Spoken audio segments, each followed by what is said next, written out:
Update CNBC Indonesia 2023 bersama saya Safrina Nasution.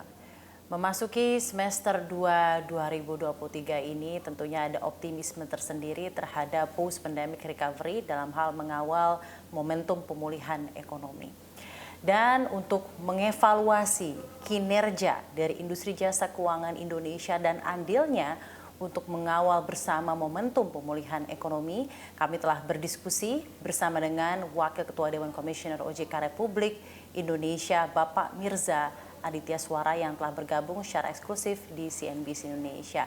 Ya, apa kabar Pak Mirza? Selamat siang. Terima kasih banyak Pak telah bergabung bersama CNBC Indonesia kembali. Terima kasih Safrina. Selamat siang. Ya, terima kasih banyak juga Pak telah bergabung. Pak, ini kita sudah memasuki semester 2 2023, kemarin juga status pandemi COVID-19, Alhamdulillah berubah statusnya juga menjadi endemi. Nah, kita berusaha berkaca Pak, dengan kondisi mengevaluasi 6 bulan hingga 1 tahun ke belakang, bagaimana pula OJK mengevaluasi stabilitas dan juga daya tahan industri jasa keuangan di negara kita? Kalau kita lihat pertumbuhan ekonomi ya, karena apa yang terjadi di sektor jasa keuangan itu ya banyak pengaruh dengan situasi ekonomi. Ya. Situasi ekonomi domestik terpengaruh dengan situasi ekonomi global. Nah, kalau kita lihat global, ya global ini kan ya disebut sebagai pemulihan dari pasca COVID lah, ya kan. Dan sebenarnya situasi membaik terus secara global gitu. Pertumbuhan ekonomi sudah recovery gitu ya, walaupun mungkin belum sesuai harapan atau kita belum kembali kepada situasi sebelum COVID gitu, tapi akselerasi dari recovery ini sih terus terjadi gitu, baik di global maupun di domestik gitu. Dan itu ya terlihat kalau kita bisa bicara misalnya pertumbuhan ekonomi Indonesia itu kan sekitar 5%, 5,0 gitu ya. Itu cukup baik ya, cukup baik.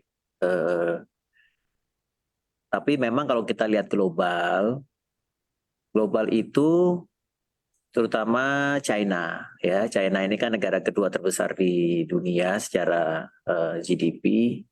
China itu setelah reopening itu ada recovery, tetapi kemudian ternyata sekarang melambat. Begitu, sekarang melambat. Nah, jadi ya sebagai negara yang juga banyak mengekspor ke China, ke Tiongkok, ya tentu itu juga berpengaruh kepada Indonesia. Pelambatan di China juga terpengaruh kepada ya negara-negara lain di dunia begitu. Tapi secara umum sih saya mengatakan bahwa kondisi ekonomi cukup baik ya. Kalau kita bicara stabilitas sistem keuangan, berarti kita kan bicara tentang non-performing loans gitu ya. Kalau non-performing loans kita lihat kan misalnya seperti NPL perbankan gitu. NPL perbankan angkanya itu kita bicara non-performing loan gross gitu ya. Itu kan di bulan Mei itu 2,52% gitu. Bandingkan dengan Mei tahun lalu 3,04%. Jadi kan situasinya akan membaik. Atau orang mau bicara tentang loan at risk. Loan at risk itu terakhir bulan Mei itu 13,38. Loan at risk itu adalah non-performing loan ditambah dengan orang bilangnya special mentions, ditambah dengan credit restro gitu. Nah itu 13,38%. Mei tahun lalu itu 17,98. Jadi 17,98 turun ke 13,38. Nah, tapi memang sebelum pandemi itu loan at risk di Indonesia itu sekitar 11. Sekitar 11. Jadi memang kita belum kepada situasi sebelum pandemi, tetapi terus membaik gitu. Sudah mulai terlihat tren normalisasi kembali ya Pak dalam loan at risk levelnya ya Pak ya. Dan bicara tentang perbankan, karena perbankan di Indonesia ini memang masih sektor yang sangat dominan di dalam sistem keuangan kita gitu.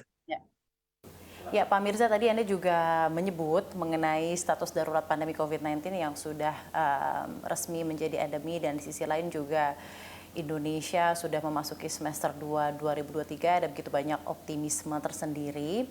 Dan kita ketahui juga Pak, sebenarnya kan ada kebijakan OJK terhadap relaksasi atau insentif yang diberlakukan selama masa pandemi kemarin. Bagaimana outlook kebijakan ini ke depannya? Apakah masih akan terus diberikan kepada industri jasa keuangan seperti perbankan hingga pasar modal? Kan pada waktu kita pandemi, seluruh dunia pandemi itu ya harus ada kebijakan khusus. Bukan cuma di Indonesia, berbagai negara juga melakukan itu. Harus ada kebijakan khusus, apakah itu terkait pendanaan APBN, ya kan, dan juga terkait dengan kualifikasi dari kredit gitu. Nah, sehingga memang pada saat pandemi memang kemudian ada dilakukan relaksasi ya terhadap aturan terkait pencadangan, terkait kualifikasi aset kredit gitu. Nah, memang di bulan Maret kemarin kami memperpanjang beberapa sektor terkait relaksasi ini begitu. Karena memang banyak yang masih perlu dibantu. Itu adalah yang terutama yang terkait dengan UMKM gitu. Yang terkait dengan UMKM gitu. Jadi kalau kita bicara tentang jumlah debitur gitu ya, jumlah debitur restru itu kan sekarang sekitar 1,64 juta ya. Sudah turun banyak dari yang pada waktu awal itu mungkin mendekati 7 juta debitur gitu ya. Nah, dari 1,64 juta ini ya memang sebagian besar adalah teman-teman kita yang UMKM gitu. Maka dari itu kenapa relaksasi dari restru itu masih diperpanjang terkait dengan UMKM. Kedua terkait dengan daerah yang memang terkait dengan pariwisata gitu ya, hotel, makanan, minuman itu memang diperpanjang relaksasinya. Dan juga terkait sektor yang menyerap banyak tenaga kerja seperti sepatu, seperti garment begitu ya. Jadi mungkin untuk beberapa sektor-sektor spesifik tersebut masih tetap ada relaksasi dan insentif ya Pak ya, karena kan ini juga begitu erat kaitannya dengan post pandemic recovery itu tadi ya Pak ya, beberapa sektor tersebut. Baik Pak Mirza, ini mungkin juga mengenai hal lainnya yang kita ketahui kan dalam beberapa tahun terakhir ini Pak Mirza, OJK tuh secara aktif memberlakukan ketentuan kewajiban kenaikan modal untuk sejumlah industri jasa keuangan. Ada modal inti minimum di Bank Umum BPR, ada modal minimum multi-finance, ada juga kajian kenaikan modal di sektor perusahaan sekuritas dan lain-lain ya Pak. Kita ada beberapa bagian dalam hal kewajiban tersebut. Nah, mengacu hal tersebut, apa sebenarnya yang menjadi latar belakang penetapan dari keputusan ini OJK memberlakukan ketentuan kewajiban kenaikan modal? Apakah lebih kepada perlindungan konsumen ataukah memang meningkatkan reserve dalam hal cadangan, adanya uncertainties di depannya yang akan dihadapi industri jasa keuangan? Bagaimana sudut pandang dari OJK? Sektor jasa keuangan itu mengelola dana masyarakat.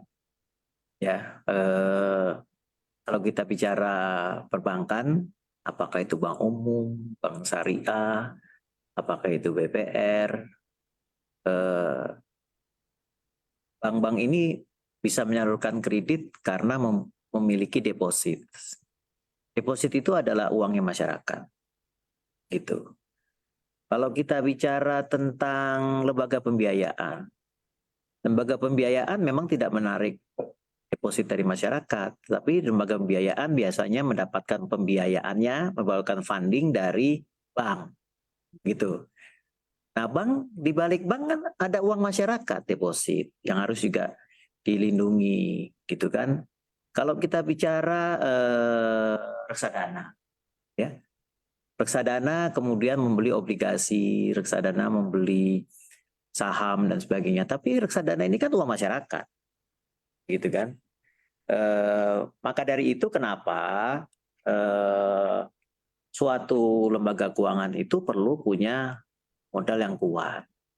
Supaya apa? Supaya kalau terjadi masalah, modalnya itu tidak tergerus. Tergerus kemudian menjadi negatif gitu. Menjadi negatif ya kemudian malah berisiko harus ditutup kan begitu. Maka memang permodalan ini menjadi hal yang penting sekali. Kedua tentu adalah peraturan terkait tata kelola. Ketiga peraturan terkait risk management gitu. Nah jadi memang kalau diperhatikan kebijakan OJK itu pasti terkait penguatan permodalan, terkait penguatan tata kelola, terkait penguatan risk management itu pasti seperti itu begitu. Kembali lagi untuk perlindungan dana masyarakat yang ditaruh di industri jasa keuangan di Indonesia ya Pak ya. Ya betul. Secara garis besarnya baik Pak.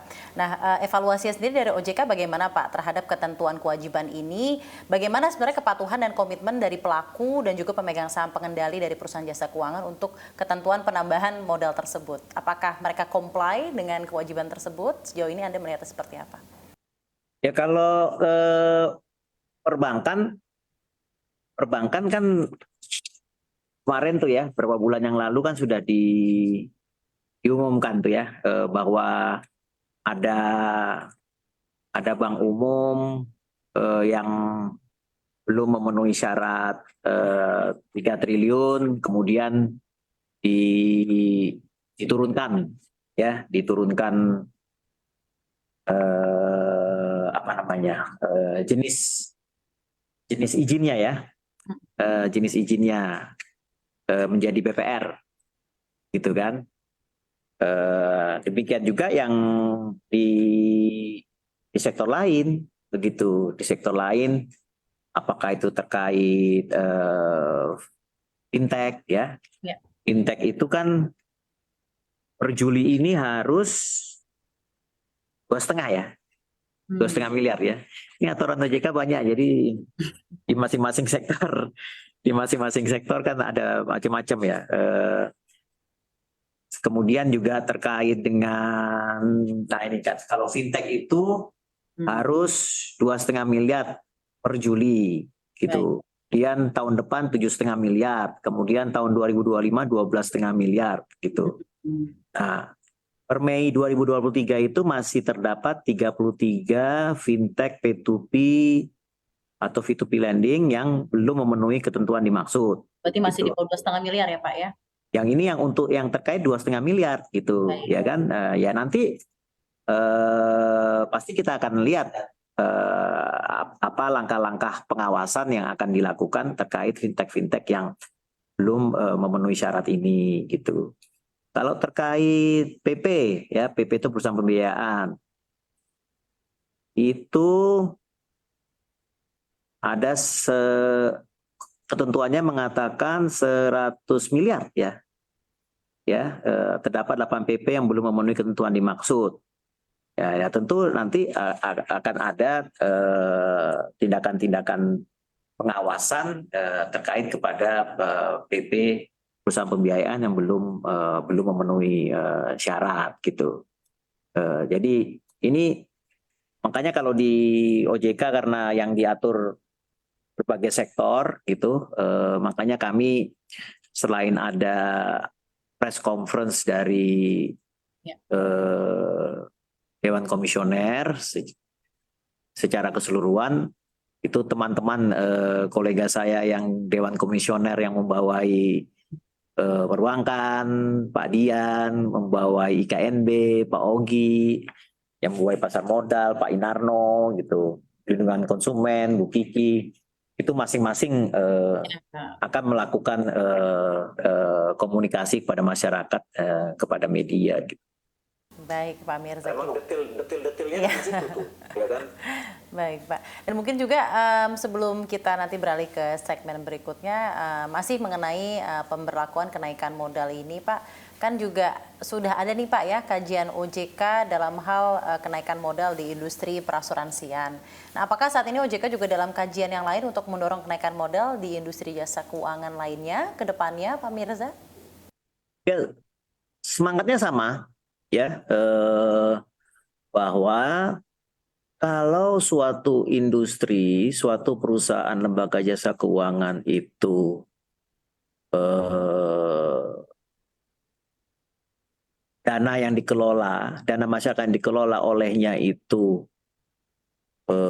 menjadi aman, maka modal menjadi komponen penting. Modal menjadi komponen penting. Kemudian risk management menjadi hal penting. Tata kelola menjadi hal penting gitu. Nah, jadi kalau ditanya apakah asuransi akan diperkuat permodalan, ya saya rasa diskusi terkait hal tersebut juga sedang berlangsung begitu ya. Dan ya memang dalam rangka kita memperkuat industrinya, dan dibalik itu ya tentu dalam rangka perlindungan kepada masyarakat begitu.